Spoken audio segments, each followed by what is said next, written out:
The streets of Seattle at night can do a strange thing to a country boy in the city, but amongst the chaos of the competing minds, one mind had an idea.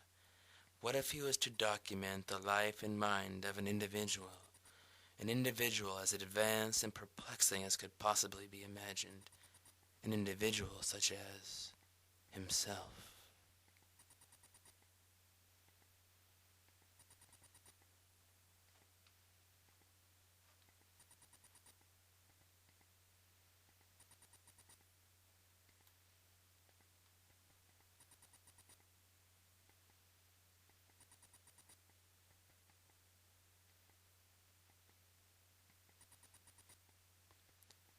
In the late fall of 2005 is where our story begins, as December was being ushered in by an unusually heavy snow. Life in Paradise Valley was beginning to slow. But as anyone who has ever lived in the depth and purity of nature knows, life revolves around one thing: fire. Heat, in the presence of oxygen in a combustible medium, create one of the most basic yet essential cornerstones of homestead life. Not only does the fire bring warmth and heat to cook on, but gazing deep into a mature fire's coals stirs the depths of a man's lone soul. But a mature fire is no simple organism, and one must learn to appreciate the process of fire starting.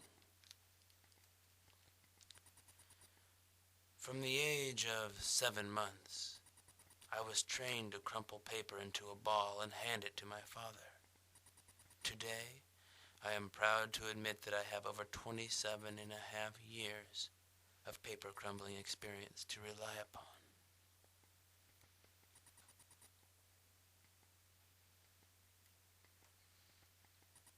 At the age of 2 years old, I received my first double-bladed hatchet for my birthday, and since that time, splitting kindling has been a cornerstone of my meditative practice. Just how many times can a piece of quarter fir be split? Now that's a darn good question.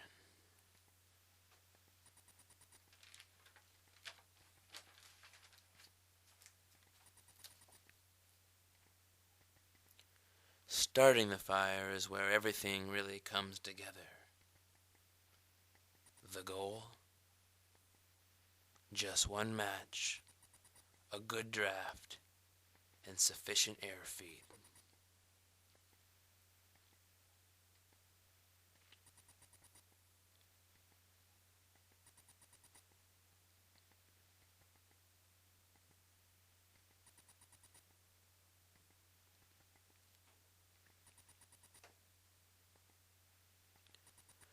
After 45 minutes or so, the fire has reached operating temperature and can begin to be enjoyed.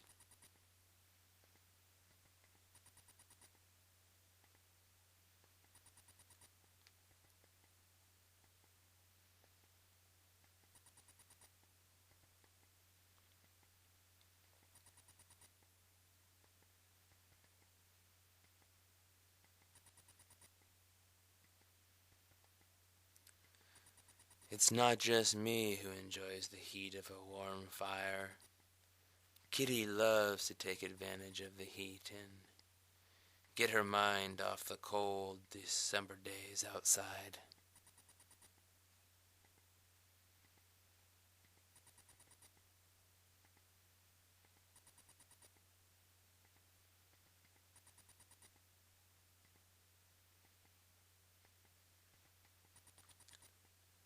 As I glance outside past the goat pen, my mind is on the continuing snowfall.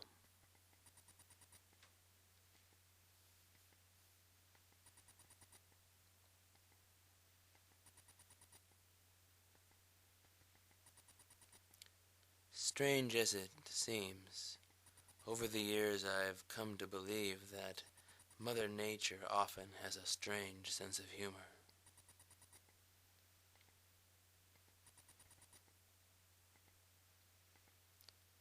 And the cold outside is creeping into the cabin walls. 36 degrees in the kitchen. Cold like this will drive a man to do nearly anything to keep warm.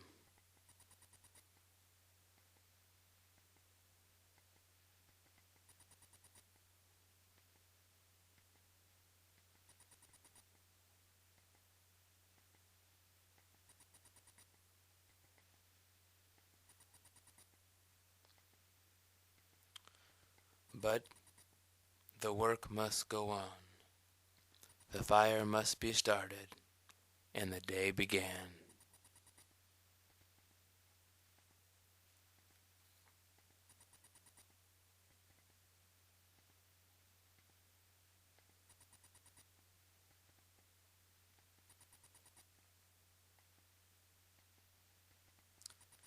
However, deep in the back of my mind, the cold morning still lingers.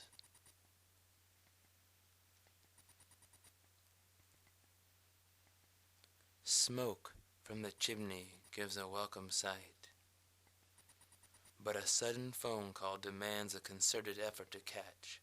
Who knows who may need my assistance?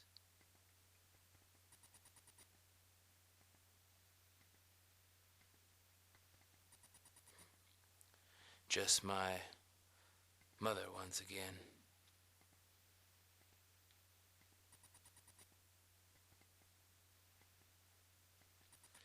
It's time to head out and work on the cottage with Pup. It's a beautiful day to work in the woods.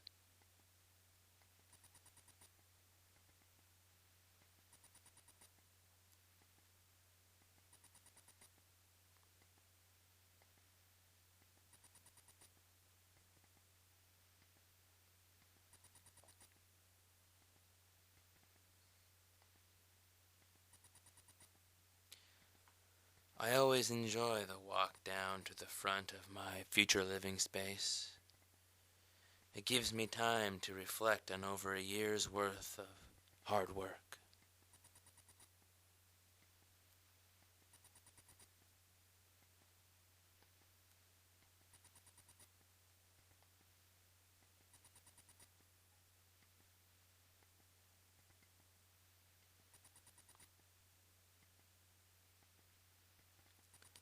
Electrical wiring has proven to be a new challenge for me. The books from the library really help me understand the basics, and I've done my best.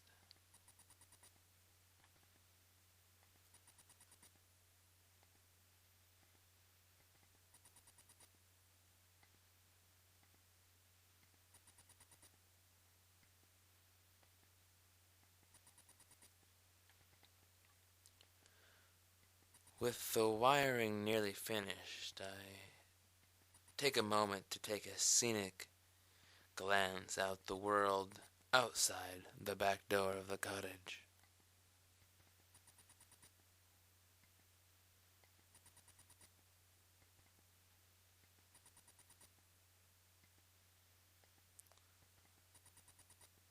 It's late afternoon, and I can tell the animals are hungry.